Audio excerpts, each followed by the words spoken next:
and the three of them embraced. The three girls skipped off, with their arms around each other, just like when they were little kids. Emelie sighed and looked back at her younger kids.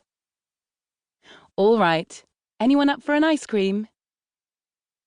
Back in the terrace house on Parkwegen, everything was peaceful. Liv and Linnea had gone to visit friends. They were on summer holidays and could come and go as they pleased.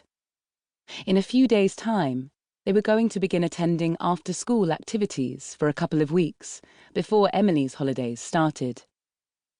Sarah and Emelie were relaxing after the graduation spectacle in town. "I can't wait for the holidays to begin. This year has been a real pain at work. A lot of staff changes, and then my boss, who suddenly quit, and before we got a new one. It was a real mess," Emelie said, pouring a glass of white wine for herself and one for Sarah. They were sitting in the garden. The flower beds were overgrown, and Emelie felt guilty just looking at her neglected little lawn. She was going to deal with it, any day now. She did dream of having a green lawn, but she just didn't have the energy. Sarah stretched a little. "We decided yesterday that we are going to Italy later this summer," she said, smiling. "Christ, I wish I could afford that. But as a single mum with 3 children, there's no room for any Italian holidays. We'll have to make do with good old Sweden," Emelie said, and then added, "It's not so bad either." She could hear how jaunty and unbelievable she sounded.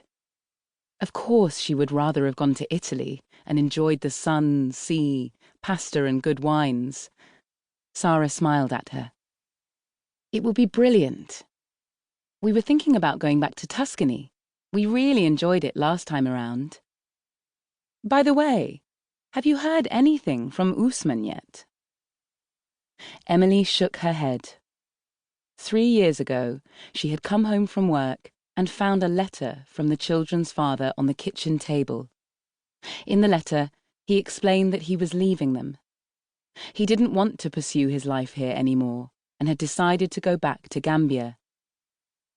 She hadn't heard from him since, and it had turned her whole world upside down, to say the least.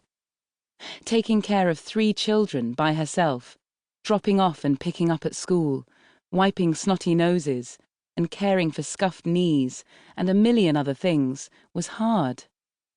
And then she also had to try to answer their questions about their father and why he wasn't around anymore. And she didn't even have a good answer for that herself.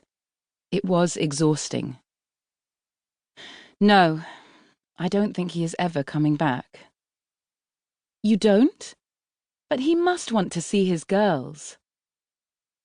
Emelie took a sip of the dry, white wine and gave Sarah a sceptical look.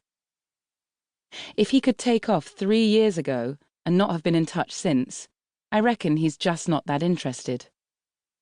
Sarah sighed. "Men can be such pigs, no matter what continent they are from," she said, stroking Emelie's arm. They sat in the garden for a while longer, staring at the overgrown garden and the brownish-yellow lawn, and they concluded that life went on, the kids got bigger, and that things were awfully complicated, but manageable. "Is it a relief, not having to host the graduation party?" Sarah asked. "A bit of both. Of course, I'm a bit sad that Lynn can't have a party at her own house, but it wouldn't have been much of a party. You, me, Liv, Linnea, and their maternal grandparents. That's what happens when half your family lives in Gambia and the other half is rather small to begin with." Sarah looked over the fence where the neighbour was hunched over his new robot lawnmower.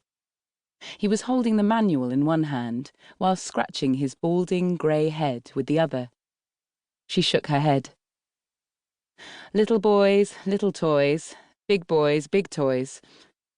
But speaking of a small family, was it boring being an only child?" "Are you kidding? That's the reason why I wanted lots of kids."